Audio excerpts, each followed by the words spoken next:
What's up guys? It's me Sushiii. So today's video I'm gonna talk about 7 useful shortcut keys that you can utilize during your presentation. So let's begin. One of them is the F5 key. By the help of F5 key, you start the presentation from the beginning of the slideshow.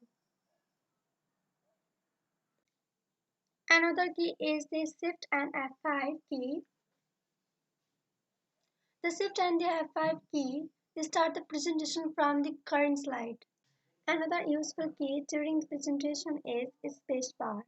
By the help of Spacebar, next one slide or next one component will be easily shown. Fourth shortcut key you can utilize is the backspace. This is the basically helpful for go back to the previous item slide. The next one is B. I think so many people don't know about the B.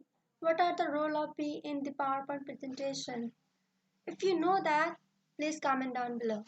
So simply pressing this during the presentation, it makes blank the screen and this usually be in the black.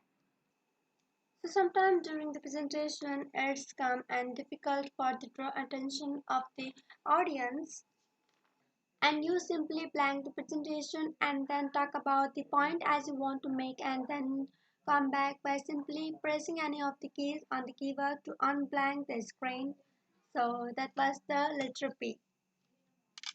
I hope you understand it. If this video is helpful for you, then hit the like button. So another important key is the Ctrl+P. Other times come handy for you to actually be able to write on the screen, and a lot of people not know about this. So pressing the Ctrl+P during the presentation on enable to annotation on the screen. So another important key is the Ctrl+A. It changes back to arrow, you can move one slide to another. And the last one, probably a lot of you know this. For end the slide, so you simply press the escape button on your keyboard.